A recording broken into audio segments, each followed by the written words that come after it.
Hey, this is Brandon Mendenhall from the Mendenhall Experiment, and you're listening to Music Existence.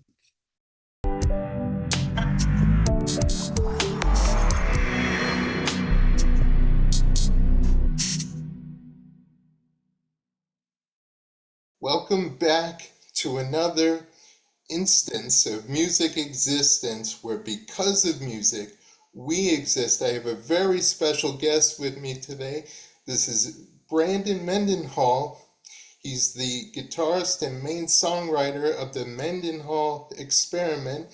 He was also the star of his 2019 documentary Mind Over Matter, which chronicles his journey pursuing a music career while at the same time navigating having cerebral palsy in the midst of that. And his band just released their single on Friday called Say It, and it's off their upcoming EP, Chasing Ghosts. But like I said, very excited to have you. Welcome, Brandon. Thank you so much for doing this, man. Dude, thanks for having me. I'm super stoked to be here. When Shauna told me about your podcast, I'm like, hell yeah, I want to do that. I definitely want to do that. So I'm happy to be here, man. Thanks for having me. I appreciate it. Yeah, so off screen we talked about how we both have um, different degrees of cerebral palsy. Um, I'm affected on my right side, so I have a shitty right hand that can only turn halfway around and, hypermobile and all that good stuff. Yeah. and Like my left hand, I've got like that much. I can go like that, and it's pretty much. man, this is so awesome, man. It's good to find a fellow palsy who recognizes that I'm also a musician. You're actually the first fucking person to recognize the gear behind me. So I it's a blessing, man. It's like I'm a magnet to guitars, man. So like when your image popped up on the screen, like I saw the guitars first, and then I saw you. Oh man. So usually it's you see the disability first before the person, but then it's the you see the guitars before the person. Oh man. Screw that, dude. Like screw the disability. I went straight for the instrument. He did. You know how like the whole like rhetoric is like you saw past the disability and went straight for the person. You went straight for the instruments. Yeah, yeah. We'll call this the instrument first narrative. You Yeah, know, wow. Your journey with music was primarily metal based, and it started with your brother and you buying CDs, and of course you had friends who introduced you to metal. And man, we had a very similar formative experience. Like I was also really in tune with Korn's Blind. So why don't you yeah, talk about that, man? love corn. Love love corn as a band, an entity, a musical like legacy, but the band members as human beings are literally some of the greatest human beings walking the face of this planet. I can't say enough about Monkey and Jonathan and Brian and Reggie and Ray. They've all like they're so humble and they're so welcoming and they've done so much for my career. And you know, if it wasn't for them, I wouldn't be sitting here like talking to you. They're the ones that literally inspired me to do it in the first place. So to come full circle and be able to thank them for being amazing human beings is just it's awesome, dude. Yeah. In recognizing your abilities, you were especially in tune with what Monkey went through with his hand. It was a similar like Tony Iommi story. It's the same reason why, like, he cut his fingers off, and that led him to down tuning his guitar to ease the strain of the mobility issues. So that's really interesting. I call it the triangle effect, Yeah, where it's like it's Tony to Monkey and my monkey to myself because when and I don't know how many people realize this now. It was something they covered early on and repressed, but Monkey when he was in high school went to take guitar lessons to rehabilitate the left index finger that he cut off in that three-wheeler accident that inspired him to play guitar. Well, in rehabilitating his hand and learning how to play the guitar, um, I guess he had a conversation with his guitar instructor at the time and said, "Hey, man, like off the record, do you think like do you think I can really make it in the music industry? Do you think I have a future here?" And he then took the opportunity to tell Monkey about Tony Iommi's story, and obviously everybody knows the world renowned continued success that Tony had even after his accident. And to me, and I feel like a lot of other people as well, like Black Sabbath is the godfathers of metal. Like they're the ones that really started it. They started down tuning their guitars and and wearing black and having all the imagery and putting it all together in one neat little package. And that to me is the foundation and the formation of what we know as metal. exactly, hands down. And I also relate to you too about getting that kind of grim diagnosis and inadvertently noticing and being told directly, you can't do this, even for any like baby, let alone a kid. That's just like a potential ruiner, and you're just like, why even bother at that point?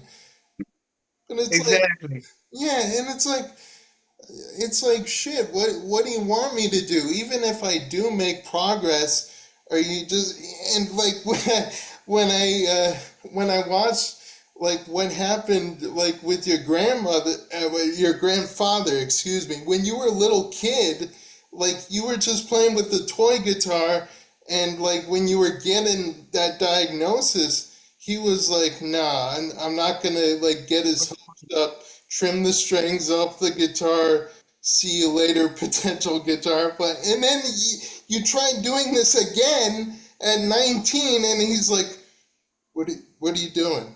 Don't even, don't even, like, come on. Again, like, he's got to say, like, oh shit, he's actually onto something now. Like, it's like, I think what I'm trying to say is like, some people, regardless of your growth, they see no change. They just see disability and that's it. And yeah, you're 100% right. And unfortunately, people are still like that. People in this world that we live in today still have that mindset, regardless of disability or like even making personal self improvements, uh, improving time management, improving your mental and emotional and physical Thing like health. looking good, It's like looking buff, looking better, like they call it looks maxing nowadays. They're not going to acknowledge that. Well, they're going to acknowledge somewhat, but then it's like, yeah, but like he's in a wheelchair or he walks funny. Why does that even, you know? yeah, like people still approach me and go, "Oh, well, he can barely walk," and like we feel bad for him because he walks like that, and he has a real hard time, and I'm like, I'm like, dude, yeah, the way that I walk in my gait might not be attractive to you, but like, I I get around just fine, man. And like, this is how I have to live my life. This is how I function. It's of no skin off my back, as they say. Like, it doesn't bother me. Just like I'm sure that your wheelchair is just an extension of your personality. Like I'm sure it doesn't bother you. Yeah, it's like, and it's like, even if you try to make light of it or do like humor and like some girl, like you, like, say if you were to like get like a music video and like some girl would find your spasticity sexy and talk you up and say like, hey, Hot Wheels or whatever the hell, to like everyone else, it's not like they're going, I see. He's actually trying to prove a point. It's like they're saying like, nah, that's kind of taboo. No, they just. It's been my experience that like I feel like a lot of people look at disability in adults still as A child, like a cuteness thing or a child thing. Like, oh, that's cute, or like they they look at us as like permanent children, like permanent children. So they develop this like mental mindset of like, oh, well, they're not supposed to have romantic relationships with romance and get yeah, married. And we can't see this guy fucking. yeah, this guy doesn't fuck. No, no, He that's doesn't know his gross. way No. around, and they make sure like it doesn't happen. But like, I don't know. Sometimes you come around, and you've been through like a lot of the you've been through a lot of these kind of workarounds and like twists and hurdles and stuff. I want to go back to like actually like noticing and coming to terms with having cerebral palsy. When were you told directly that you have it? When was it first discovered and was like, Brandon, you have this thing, it's called cerebral palsy? And everybody's like, what the hell is that, right? Yeah. Um, so I didn't walk until I was about 4.5. So there was definitely some physical delays that my family noticed, and that's what prompted them to go and see different doctors. And I was misdiagnosed at first. That's why they didn't get the cerebral palsy diagnosis until Oh, I what was they like have? four What and they a half. got for you? They thought it was like mental delays. I think one doctor thought it was like a muscular delay that I was gonna like grow out of. So they kept prolonging it, and finally they came across one physician that was like, he took one look at me and he goes, "That child has cerebral palsy. You've got to send him to Shriners Children's Hospital in Chicago. He needs to get proper treatment for his That's what it condition." is. You remember those I little went to the shrine. kids? Yeah, yeah, and yeah. I grew up in New York, so I was never able to benefit from that. But that must have been pretty cool to see, like, less, I don't know, less confined people in wheelchairs, like, to see, like, because the image of disability, the image of people, whether they, have cerebral palsy and have difficulty walking or they're in wheelchairs, they have this image of us being confined, no ambition, just completely miserable. But Shriners is, well, they used to be called Shriners Hospitals for Crippled Children. Yeah, but they, I gotta tell you, man, I'm really glad that they dropped the word crippled, because if there's one word that makes me cringe, Oh is the shit. cripple or cripple. Like I literally despise that word. Oh man. It's just like it. It's the muscles on my throat tighten up, and I'm just I hate it. Yeah, especially like when people try to, people include you kind of by like trying to use that word as like a daily part of speech, but it's like, hey man, like it's like so like weird. Just, you can tell me anything you want about my body, even that I look kind of gangly, but like it's just like such a cheap blow.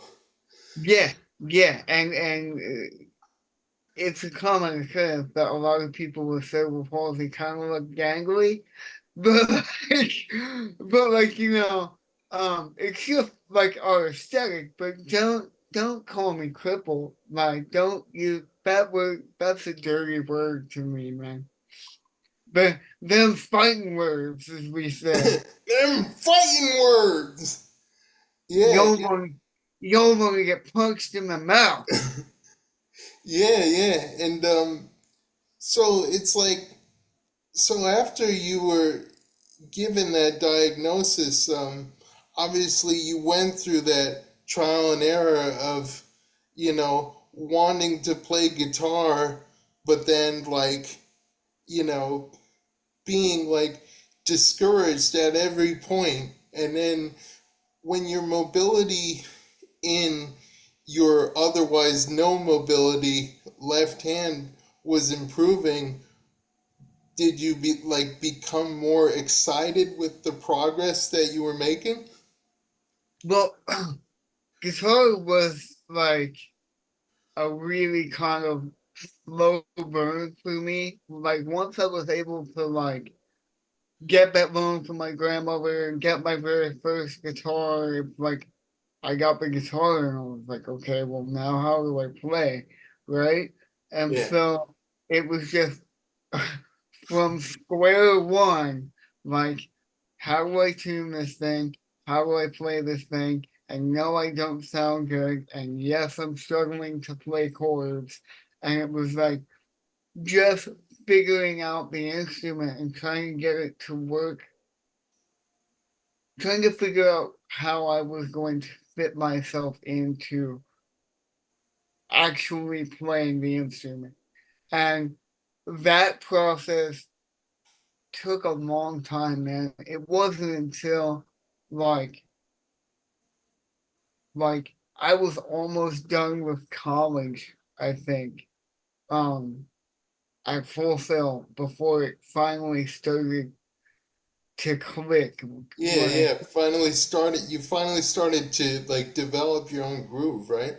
but when I started messing around with like drop tunings and I learned about tuning your guitar to like an open chord, and then for the longest time I was in an open C, and then one of the technicians that worked on my guitars, he was like, he looked at me and my style, my situation, the style of guitar that I had and what I was into musically, and he went, you need to be in drop C.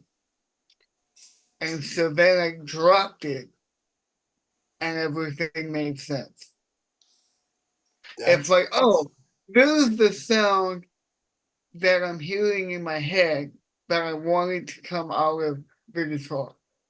So, You make an interesting point. The guitar technician took the time to assess the abilities that you have.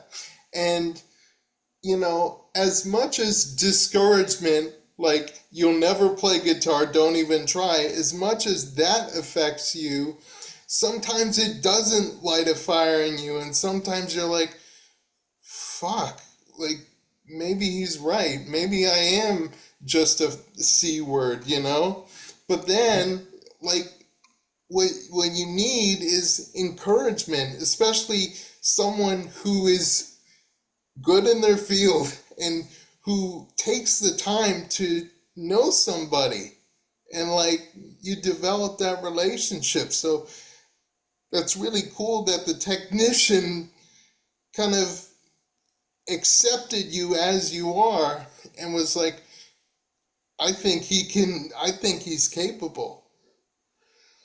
Yeah, no, and at the time, like Maggie was teching for Zach Wild, and he did a lot of different builds here in LA and stuff.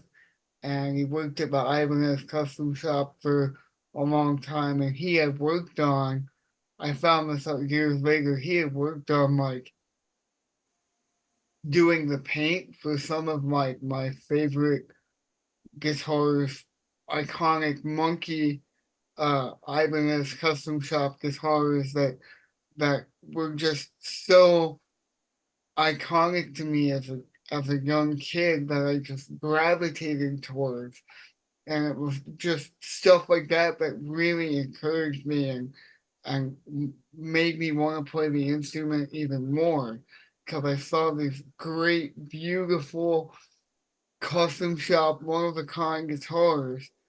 But I'm like, dude, that's so badass.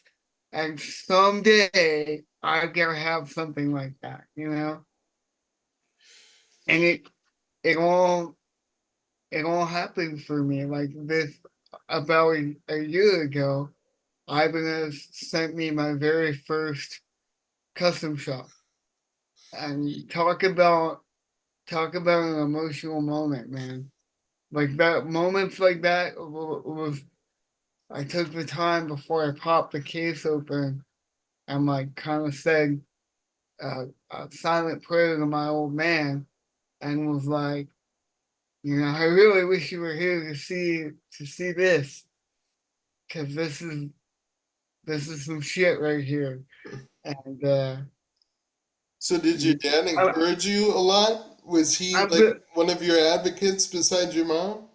no. When I say my dad, I mean my grandfather. Even though You're kind of you're not rubbing it in his face because you still respected him for his work ethic. right, I respected him for his work ethic, and I also understand that like in his own kind of roughneck way, his manner of being, he wasn't trying to hurt me. He wasn't purposely trying to like crush my soul, even though as a teenager I very much You're took an it like angsty that. teenager. You're like, what the fuck? Come on. I was like, fuck you, old man. But like Yeah. but like, you know,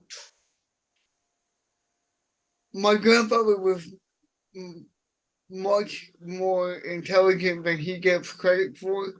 Is I also think that he knew his son and he knew how to push me in ways that were gonna motivate me. So I think there was a lot of that in there as well, where he knew that if he pissed me off enough, that nothing would get in my way. So you actually had like a motive behind it in a way. Yeah, so I mean I wish and then I went off to college and I moved to LA and I started my career out here and I was here for a couple of years and then he like suddenly passed away and he passed away before the inclination of the Mendenhall experiment, before everything came together. And when when he passed away, I was right in the middle of going through that really dark period of my Yeah, life, the car accident?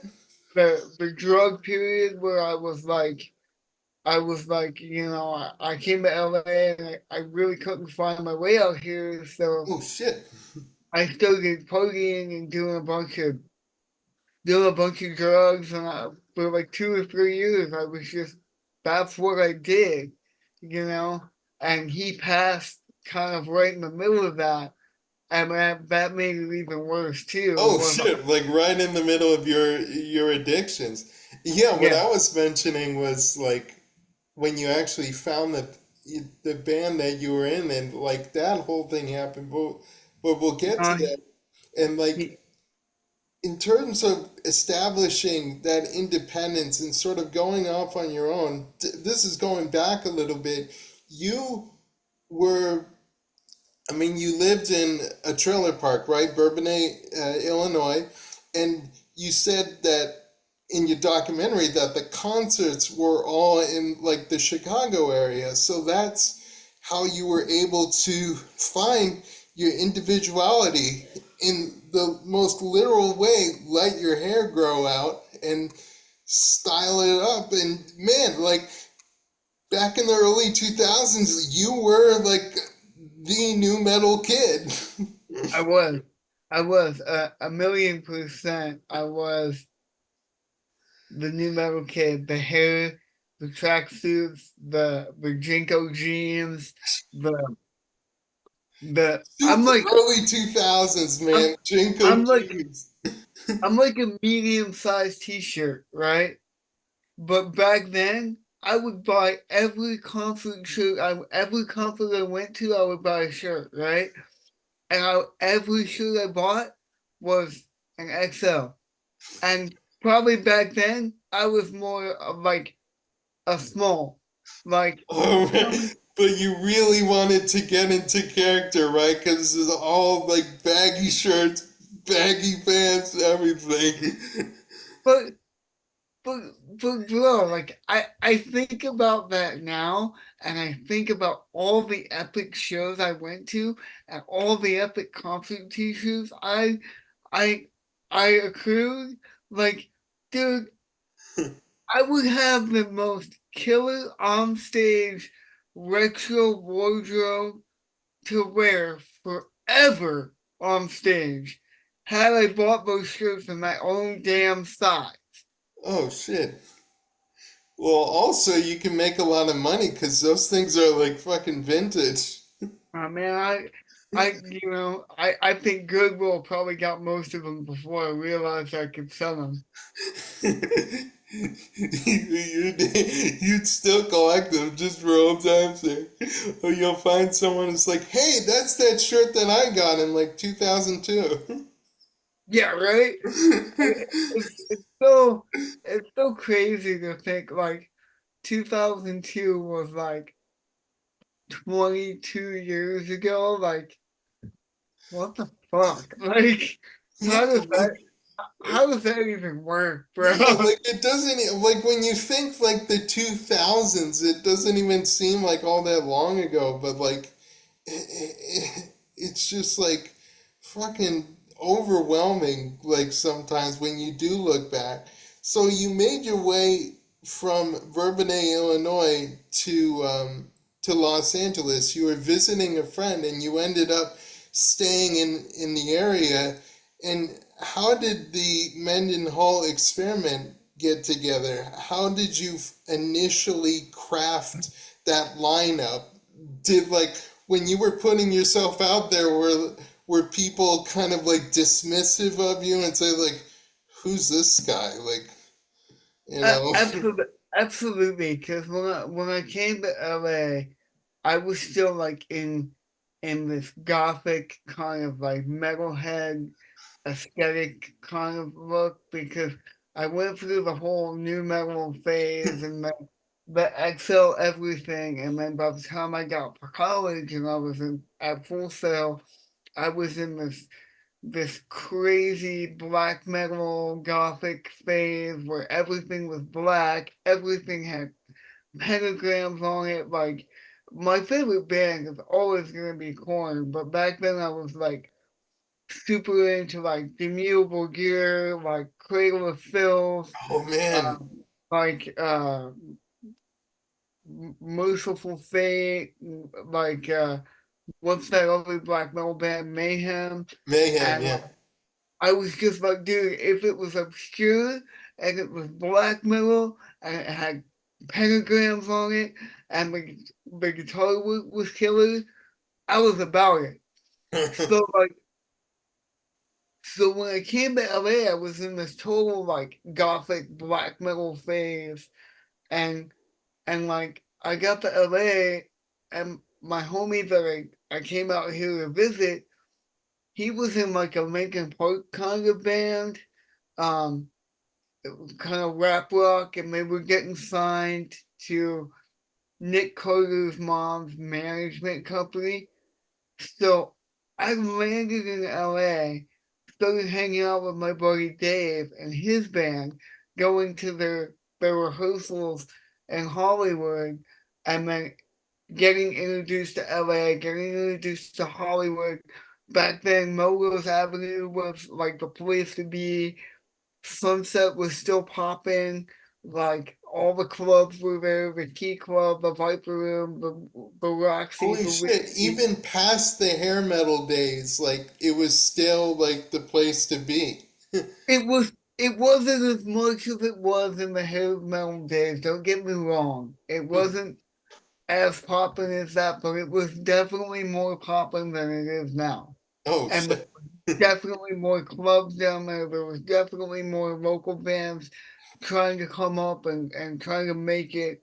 And I got thrown into this mix, and this black metal kid hanging out with Nick Carter and Nick Carter's family, like in the Hollywood Hills, at like his rented mansion, and like the CEO of Maverick Records, I believe his name was Scott Johnson at the Yeah, time, yeah. like he was there, and like Nick was dating Paris Hilton at the time, so she was buzzing around, and it was just like, dude, I came from Orlando and music production school to like hanging out with the Carters, and I remember being at like Nick's house, and he had like the MTV Movement, like from the MTV Music Video Yeah, Awards yeah. stuff, like up on his like mantle and stuff. And if you know the history, like Yeah, Corn, yeah. Corn and Backstreet Boys for like almost a Yeah, they were year, year and still a they half. were on that same caliber. They were They the they TRL they battled it out. Metallica at that time. They were like a premier TRL type band. They battled the Backstreet Boys and Corn battled it out during the Fall of the Leader era, and then I find Exactly. myself years later in the Hollywood Hills at Nick's house, and I'm like seeing this moon mantle on the mantle, and everybody left the room for a second, and I grabbed this like Moon Man award and just picked it up real quick and like looked at it and like held it and then I put it back. I didn't want nobody to like see me, but I thought to myself like, how the hell am I like how the How did I get here? how how the hell is this my life? Like for real. Like I was a young teenage metalhead kid watching these guys battle it out on MTV, and I was definitely on the corn side of the spectrum. And now I'm on the other side of the spectrum, like in this dude's house, and those are the awards that they won. Like, how the hell is this my life? So like Like, that's when you were able to find the people that eventually got to know you musically, and then the but Mendenhall Experiment came to be. no, what I can say well, what I can say about Nick and his family and that whole experience, Yeah, being a whirlwind, a tornado, and like being introduced to LA in that manner, that like like fueled your drive to like it was, it hooked me. yeah, Like yeah. instantly, I was like, this is it. I have to be here. I'm not going home. I'm staying here. I'm gonna find my way. That's And what made you like set foot there permanently, right? right, and that whole experience with Nick and McCarters and his family and how kind they were to me and my friends and my crew, Wow. like it opened up my mind Right. so much. I went from being this closed-minded, angry black metal kid to going, I get it. I see I started to see the music industry on a much wider worldly view. Right. And I, So now you're not overtly dismissive to, pop or, you see them kind of all coexisting on the same plane. They might be in different areas of the but they genre still work. spectrum, but now you kind of see it for what it is. Yeah, they're definitely in different areas on the spectrum, but I can tell you 100% they work just as damn hard as anybody in our metal genre. Those guys work as hard as we do, if not harder, because they have to work on maintaining more of a physical, like, image Big than time. metal guys do. Like, they literally got up at like 5 a.m. to go work out for 4 hours before they went to the vocal studio to do vocal lessons and then to the recording studio to lay down music and do vocals and do Right. new and create new music. So their day on a day-to-day basis was like 16 to 18 hours per day of just grinding for one common goal. You want to talk shit about those guys having platinum records and worldwide success? Guess what, buddy? They fucking earned it. Yeah. And that's what I took away from artists like that. So I'm really glad that I have those experiences, and they were very formative and kind of opening up my mind and my perspective. And I eventually dropped all the black metal imagery stuff. Like I'm still a metalhead, but I'm not gonna shove Of it down course. your throat. Yeah. And but to get to the second part of your question, the Mendenhall experiment and how that came to be, um, that came together out of failures in the ability to join other people's musical projects. Oh, yeah, Like, like you seem like it's like I've dealt with that enough in my life. You can imagine how Vic Chestnut felt saying like, we don't want a wheelchair in this place, or we don't want some guy with, walks funny in my band. Nah, it's just gonna, the main like thing that they keep telling themselves, or even tell you outright, is, buddy, you're a great kid. You have some talent, but you're gonna hold us back. yeah. So, it's bullshit. It's so discouraging, man. So like, I have some talent, but I didn't have the overtly the Los Angeles talent, the ability to The go into a standard, room. the Los Angeles standard of town. The ability to go into a room, hear a piece of music once or twice, and go, "Oh, I can play that on guitar, and I know what key it's in, and I can play all the solos. I have no problem playing the rhythm sections, Right. like, and I got it. I got it like that. Let's jam it out. I got it." But I don't possess that ability. I still don't possess that ability. Like it takes me a while to learn new things, new techniques, new anything. It's like I have to physically put the work in and sit and grind it out and get it and get it and get it and get it, and then finally I got it. That's But awesome, man. but like being a hired gun and joining somebody's band off the street, so to speak, they don't want that.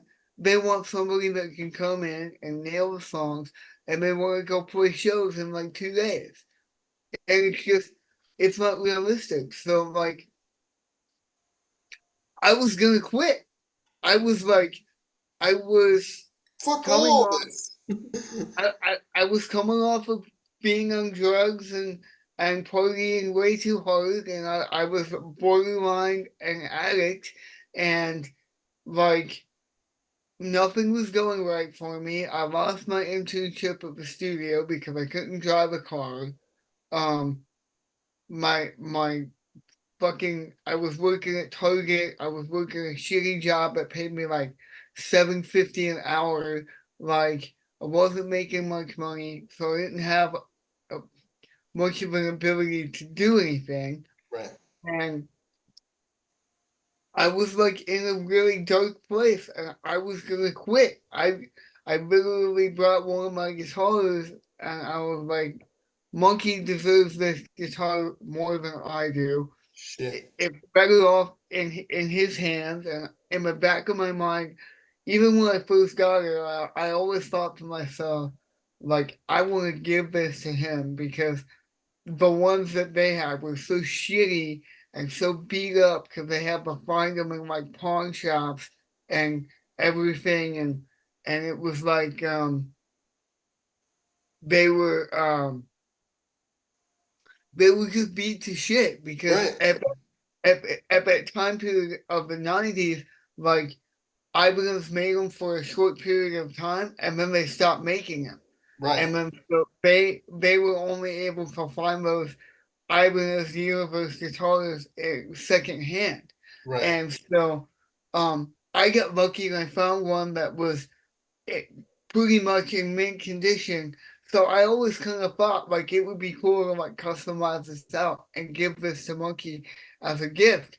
And then when it came down the line, I was gonna give up on playing music, I had tickets to see them in Bakersfield um, for their on the same day that they got the street behind the arena. They renamed it Corn Row. Corn Road. Wow. Um, so I was there for that ceremony, and then that night they played Bakersfield for the first time Hmm. without Brian Head Welch in the band. Hmm. And I always thought that was cool that Monkey was never really the lead songwriter in Korn. He wasn't even really the strongest musician or guitarist in the But you band. identified with the guy like that, right? He was kind of the underdog and he was the quiet one. And then he had the disability of like the rehabilitation thing. I don't want to call it a disability, but he went through a struggle to actually play the Right. instrument. So I related to all of that as a young teenage child. Hmm. I was like, I can relate to this dude. I see a lot of myself in him and vice versa, you know. That's how he became like my guitar hero. Your So muse. yeah, so I was like, dude, I want to do something nice for him. He could have just broke up the band and walked away from Korn and said, that's it. When Brian left, because Brian was really the lead songwriter. He was he was like the guitar player that could do all the fancy shit and Right. the riffing. And at that time, he was more technologically advanced than Brian. I think now in current day, it's more than safe to assume the tables have turned. Right. Musical with musicality, I think Monkey has definitely stepped it up and surpassed Brian in ability, and that's awesome. Um, but like back then, it was like the spotlight was kind of more on Brian and his ability and stuff. Um, but he chose to like step it up and be like, no, I'm gonna take on all the guitar responsibility, which in my mind makes my brain hurt to go. How do you take a two guitar band and then figure out how to play that all on one guitar Right. without making your head explode? Sure. Um, but he did, and like, so I was like, hey man, I brought you a gift, and they all thought that I brought the guitar for him to sign it. No one fully understood that I was gifting this guitar to Monkey. And I was like, no man, I'm not joking. Like this guitar, it's yours. I want you to have it. I'm giving it to you. And I said, flip it over. And he go, so he flips it, and I pointed to the back of the headstock, and I said, "Do you know who that is? Do you recognize the signature?" And he looks at me and he goes, "Dude, that's Steve Vai." And I was like, "Yeah, it is, and I want you to have it." Um, Steve signed it for me, but I feel like it's better off in your hands. I said, "Thank you for keeping the band alive and inspiring me, and just take it and write some cool songs with it. That's all I want." So, but in that entire evening, we also launched into a conversation about. I was like, "Hey man, I'm not doing so hot. I'm gonna probably walk away from music. Things aren't really lining up for me in LA, and I'm not really finding my way on the guitar. Um, I can't find a band to join because of my condition, all that stuff." So not to like launch into a woe is me conversation, but he like listened to what I had to say, Right. took a nominal pause, and he was like, dude, if you can't find your own band, like do it yourself. Like make your own band. Like and build it around what you can do versus what you can't do. Um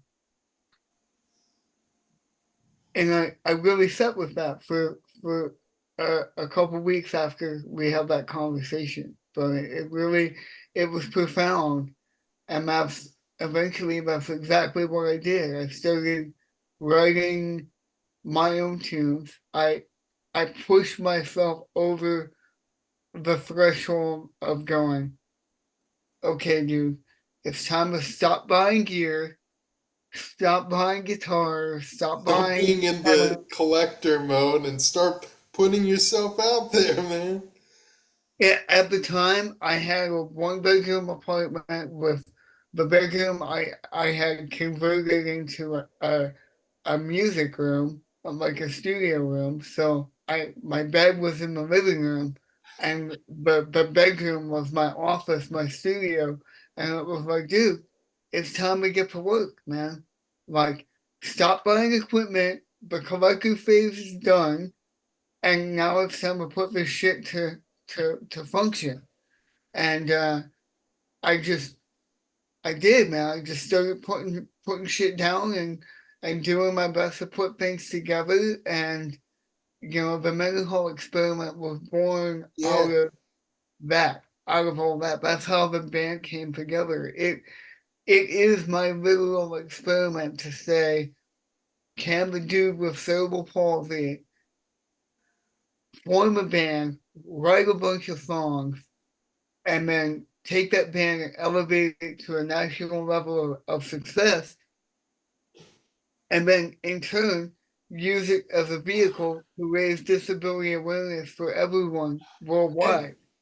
Yeah, and so like did you find these members online or just like going to places and like meeting up and like telling them about your situation and the tunes you've been working on and then they started to understand what you were about?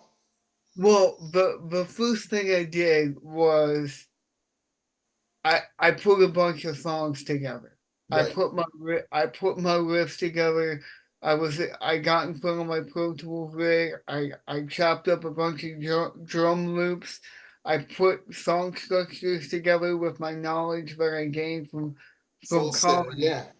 and then I grabbed my guitar and I started putting down very primitive guitar riffs and what I thought was a verse riff and what I thought was a chorus riff and what I thought was an intro riff. But it was just one side of the spectrum, right? Right. Because me playing down tuned chords doesn't really make a full song, right? Right. So like, and here's where I have to be very transparent and very upfront.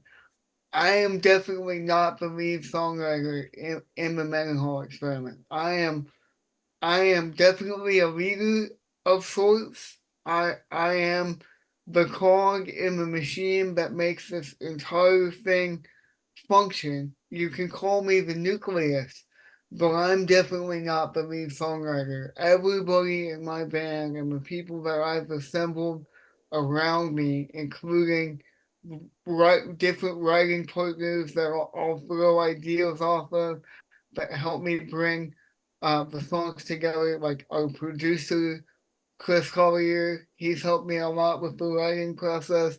Our lead guitar player, Mike Lira, he's a huge songwriter and has, in my opinion, written some of our most successful tunes like Bury Your Casket, Nothing Good Came Easy, um, Unwanted, the heavy one that he really likes. He wrote that. Um, my favorite one off the last record, Stronger Together, that was the Mike song. So Mike has written just as much as I have, definitely. So I can't sit here and take credit as lead songwriter, but um, I definitely have a solid team around me, and that's kind of how it all came together. Like at first, it was like just me putting stuff together, and then Did you like show people at the like the venues or like the places that you went around like, hey, here's hey, I'm a like a songwriter, I'm a musician. Here's and then were they curious and say like, okay, what you got? And then you played like some stuff for them, what you were working on.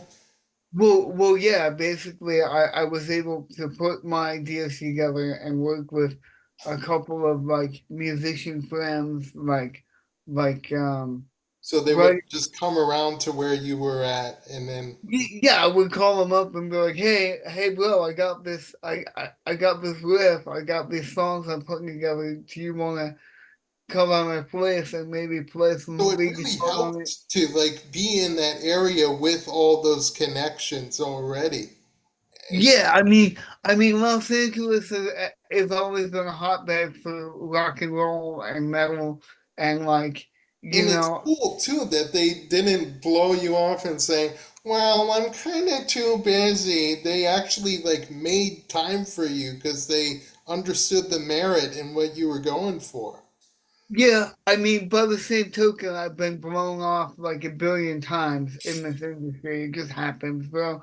And are musicians are so ADD these days. It's like, Yeah, and you think like the you think well, back in the days, like a rejection would set you off, an outright like vocal rejection, like no, I can't do this, or no, this won't go anywhere, or no, your stuff is shit. But now the modern equivalent is that it's just being fucking ignored, just like oh yeah, no response. yeah.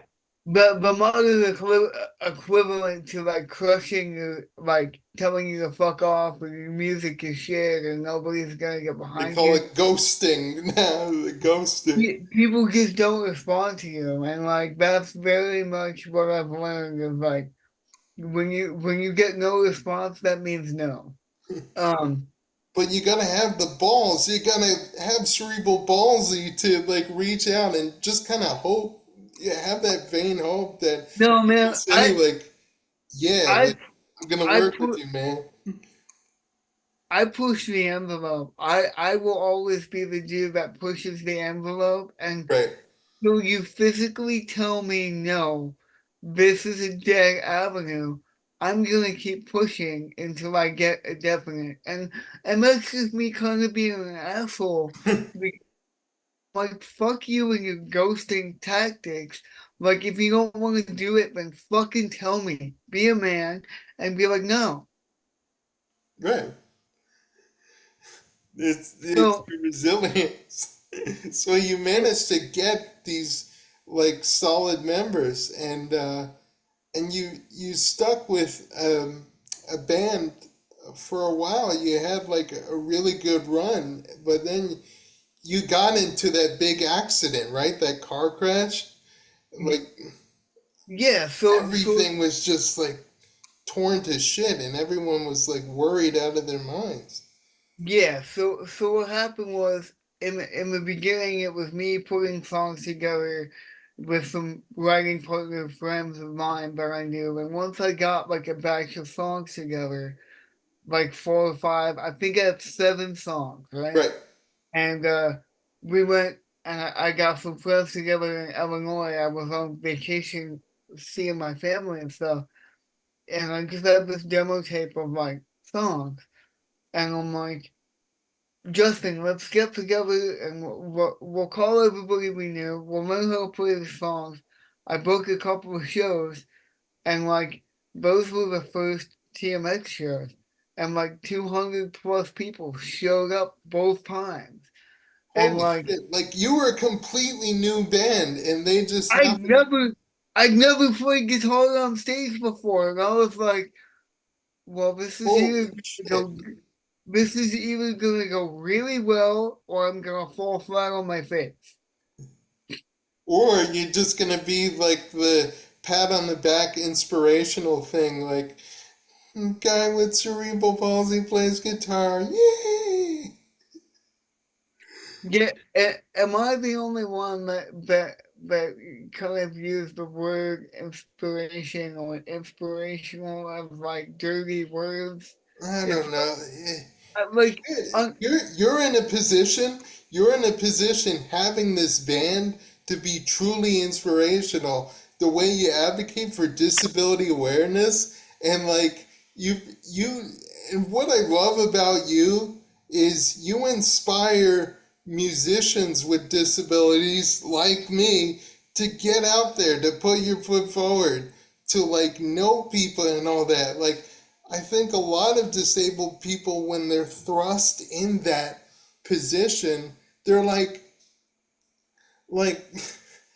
I don't want to be an advocate. Like, that's too easy, you know? But you're actually in a position and you have, like, made tremendous strides. You have, like, told, like, people like me and people with even your extent of CP, like, it is possible. And you can fucking do it. it is most definitely possible, and you can fucking do it. It just takes a lot of a lot of tenacity, and like you said, cerebral palsy. You gotta have freaking balls, and you gotta be able to put it together and put it out there, and like so. Yeah, we played those shows, and I was like, yeah, well, all these people showed up. I might as well.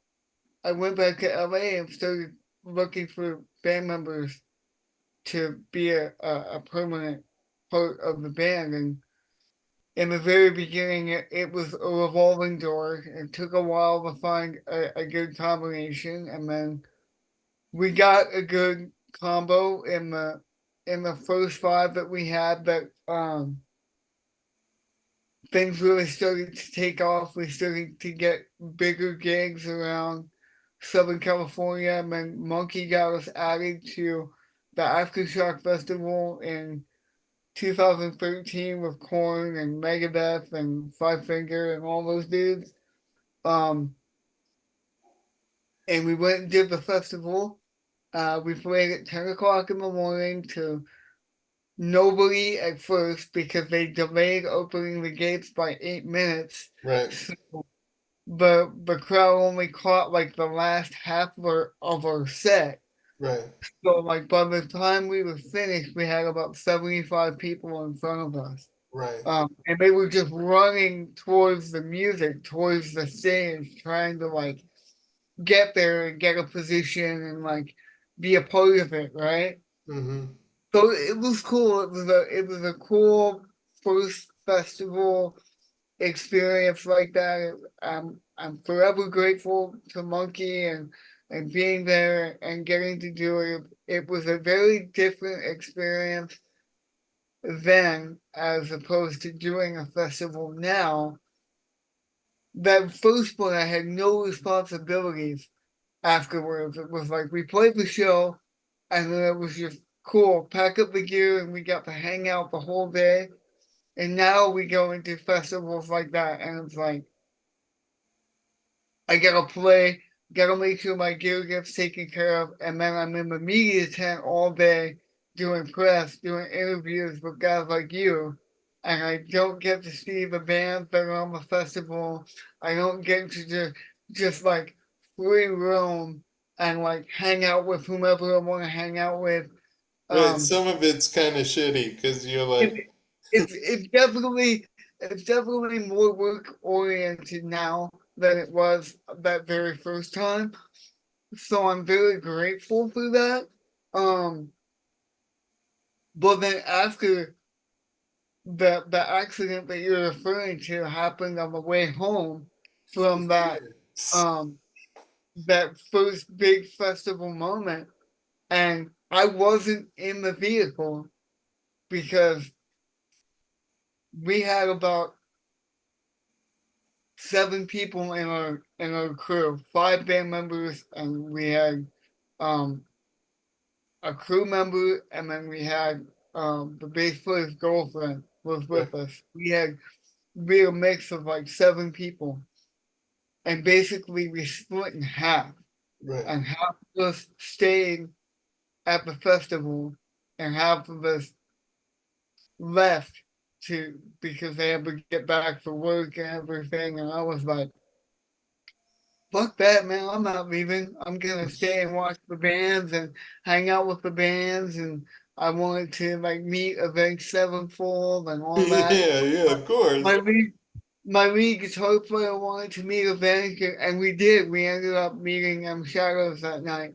Um, and we got the phone call that they were in an accident, and basically somebody tried to pass them on the shoulder during like I guess there was traffic or something. I'm not really too sure what happened, but I the mean, guy even if you weren't in an accident, that's pretty fucked up.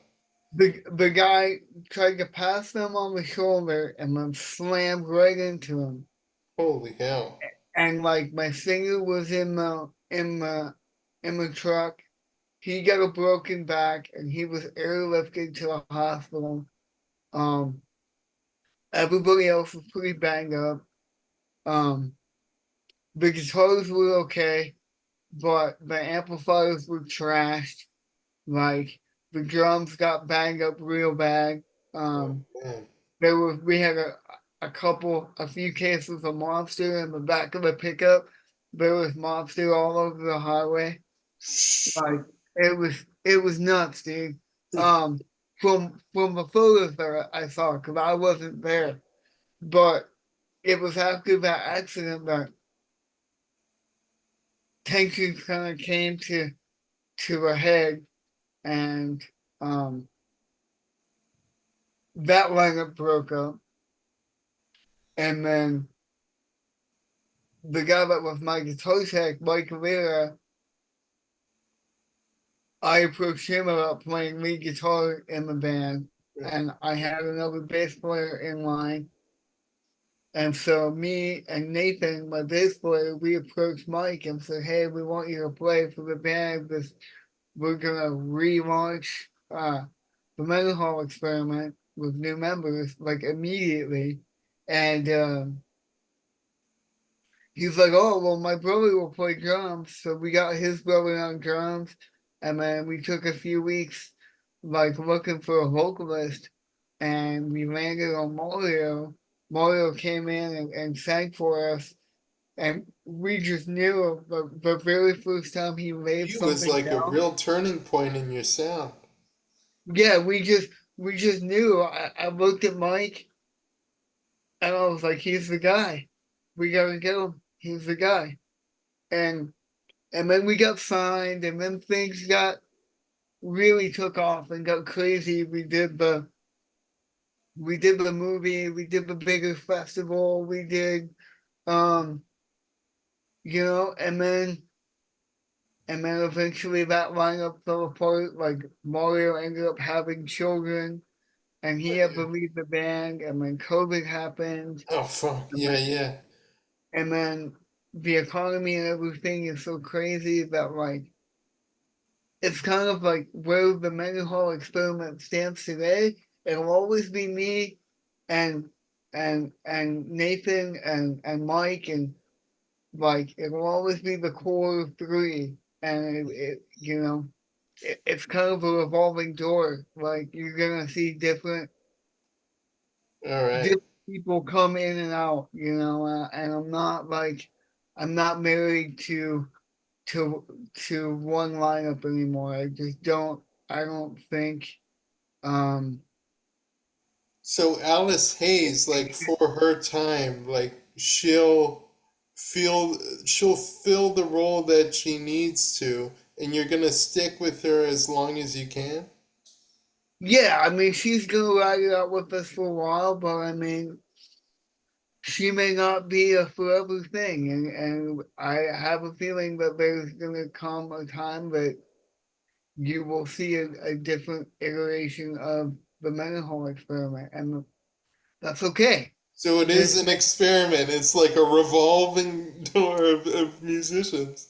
this thing is a revolving experiment, and It's the way not just an experiment to see, like, hey, can the guy with cerebral palsy make it professionally as a musician? It's an experiment of musicality, different sounds, different influences, and like seeing which people fit the right combination for the right time. So, what would you say that Alice adds to the band now as she is in her I, current form? I think Elise, she came in and she put her own twist on all of the songs, on all of the quote unquote previous older songs in the catalog, because we still do all the classics live, the Seas of Days, the prosthetics, the Nothing Goods, the the breaking out, and like, well, breaking out is a newer song, but that was an old song from back in the day. Right, um it's a new old song. right. um but like, she came in and she put her own twist on it, right? And I think what she brings to the table is like this beautiful array of like consistent melody. Like she makes the song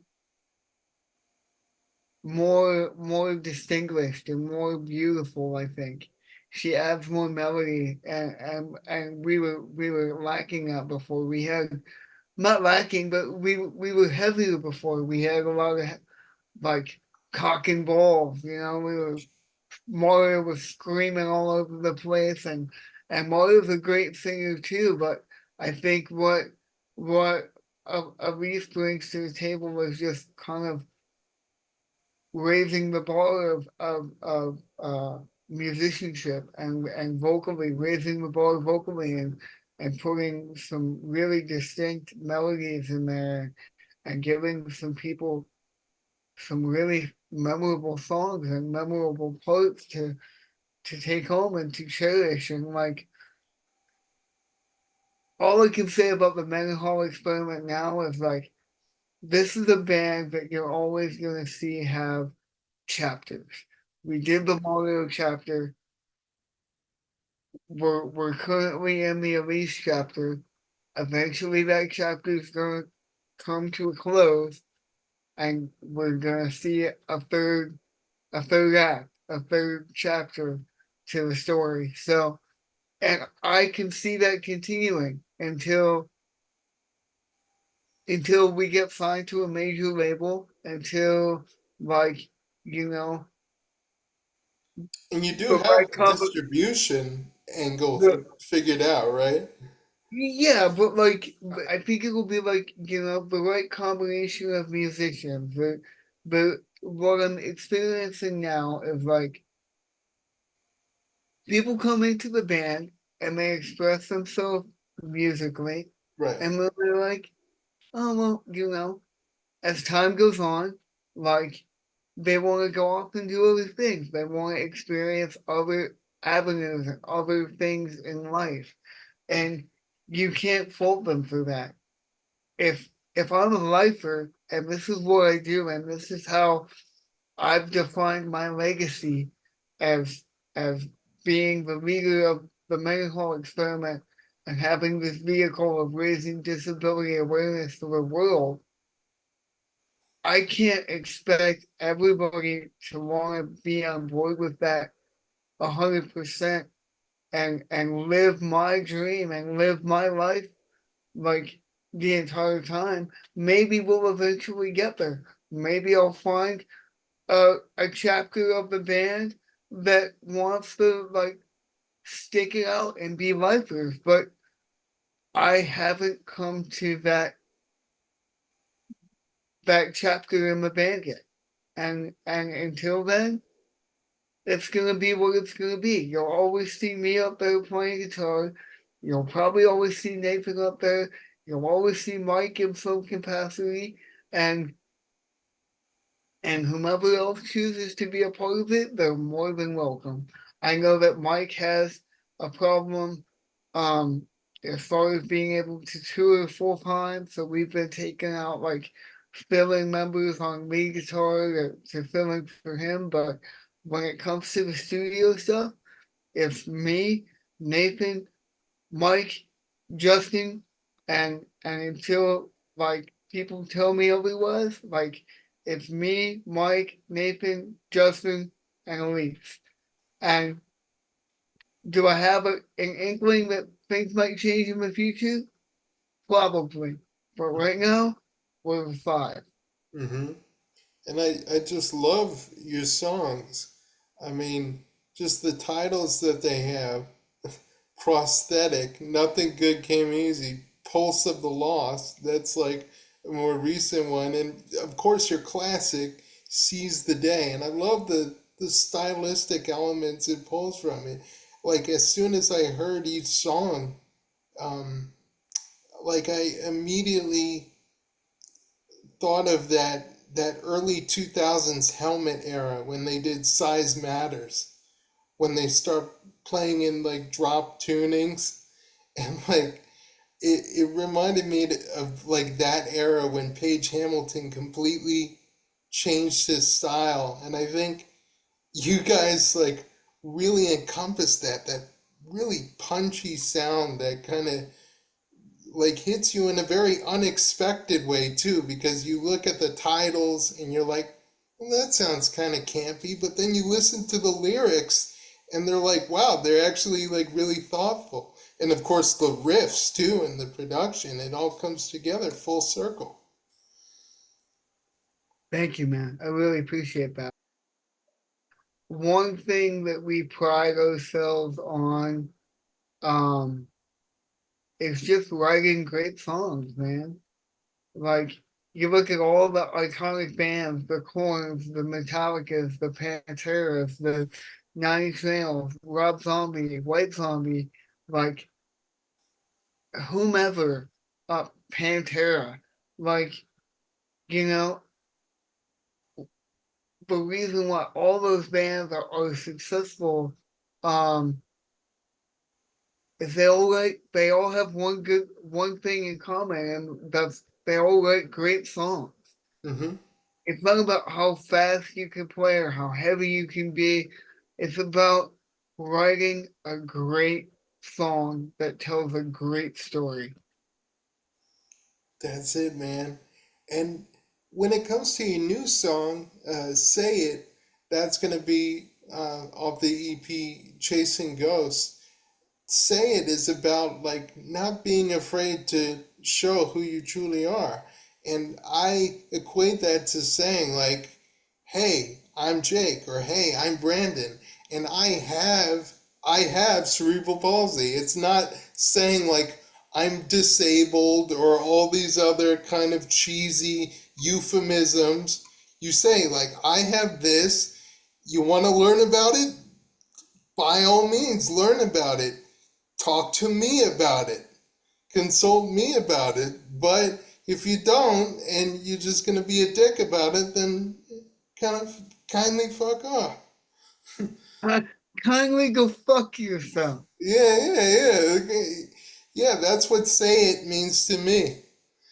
That's awesome, and I'm about to launch a campaign. I'll probably hold it off until next week, but I want to launch a social media campaign where I engage with everybody um, that has experienced the new single, experienced Say It thus far, and I would like everybody to submit video submissions about, tell me what Say It means to you. Tell me how you say it. Like, what's your interpretation? What do you take away from it, and how do you speak your voice to the world? Like, and then I want to make a compilation for everybody to kind of enjoy. Hmm. So, how that works into chasing ghosts? What is chasing ghosts gonna be about? Kind of exploring the demons of your past and reflecting on them and kind of um, accepting where you are now? Chasing ghosts is like chasing the shiny red ball, man. Chasing people and opportunities and like and like empty promises from like people around Los Angeles. People will blow smoke at you in the industry and say that they'll help you and they'll do this and they'll do that and they'll be Well, it's there for all you. the shit that like people like they pretend to think the world of you, but they secretly want like very little to do with it.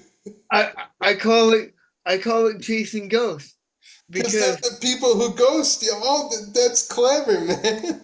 because because you're chasing dead opportunities. You're chasing empty promises, empty words. You're chasing things that aren't actually there in the material form. Like you're chasing smoke and mirrors, chasing ghosts. That's it, man. Like, wow. It's good It, that I have you here to like talk about that shit because that makes it even all the more profound. And it it is the epitome of where I am with the music industry and with my life and dealing with these industry people surrounding us. I'm literally just fucking sick of it all. Period. Quote me. I do not give a fuck. Exploit it to all hell. Fuck everybody. Like, I'm tired of everybody's bullshit. I'm tired of the smoke and mirrors and the fucking shining you on and the empty promises. yeah, leading you Fuck on and you. all that. I'm done. Fuck all this shit, dude. But at the same time, you're grateful for the people around you who know you, who love you, who understand you. Absolutely, absolutely. I could not be in this position and be who I am and have the band members but that I have and the entity that we've all built together.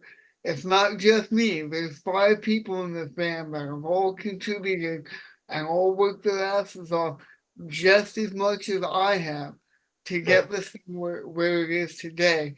I'm just blessed to be one of the main mouthpieces, and I have a cool story, but it's not beyond me that I don't thank thank God and thank the heavens every day that I'm blessed to be here. I wouldn't be here if a handful of really dope people hadn't stepped up for me and believed in me and believed in the Mendenhall Experiment and And gave me just fucking a like took you platform wherever and you gave me needed a to voice. go. Like they stuck by you no matter what. So it's not really fuck everybody, but it's like fuck everybody that's fucking just Right. feeding me on the bullshit. But embrace the people who who take you places. Absolutely. Absolutely, bro.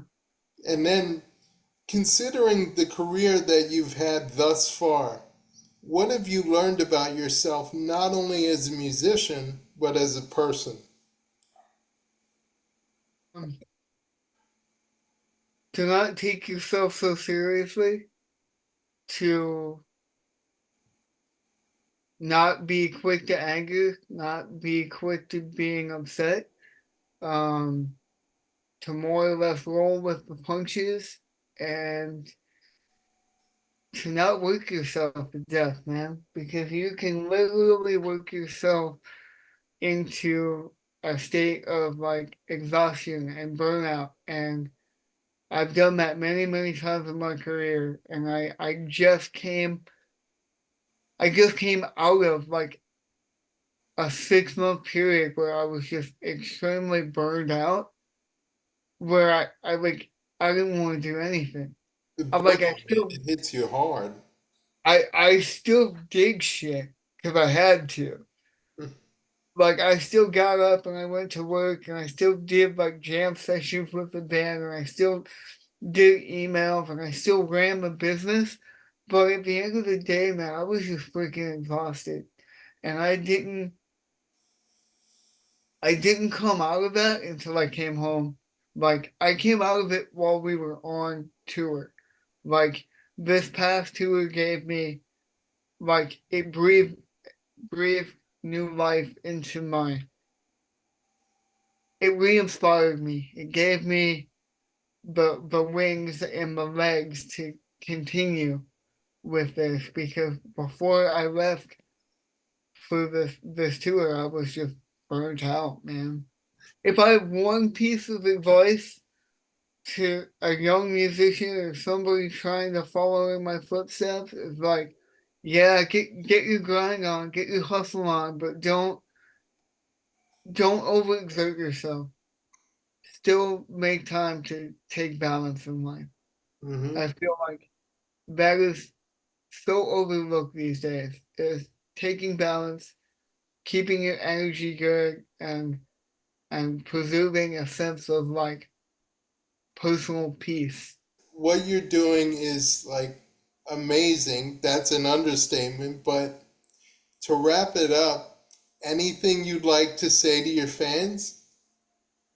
Oh man, dude, I'm so excited for you guys to. If you haven't heard Say It, please go listen to it on Spotify, Apple, YouTube, Amazon, wherever you like to stream your content from. It's there. I guarantee it. And excited to see the release of Chasing Ghost. Probably going to come out this summer. I know we're going on tour again in July.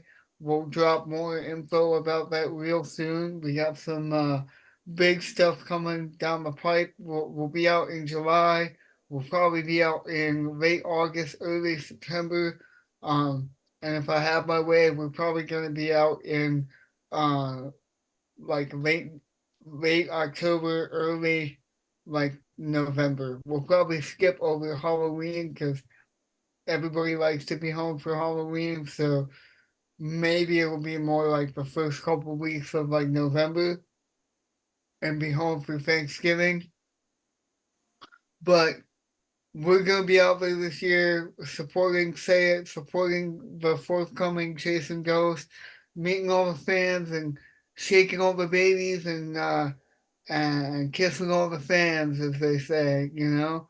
And I'm just so blessed and so happy to still have a platform and still have a band and still have people that care about disability awareness and the Mendenhall Experiment and still allowing me to have a voice to do what I do. Especially your fellow palsy friend in me. Yeah, and then Improve. meeting people like yourself, which I definitely want to hear more about your story, about your musicianship, about your guitar playing, and we're probably gonna have to do that one off camera. But dude, I'm so glad I met you, and I'm so glad that you invited me on your platform, and we're definitely gonna be tight friends. Yeah, I bet, man.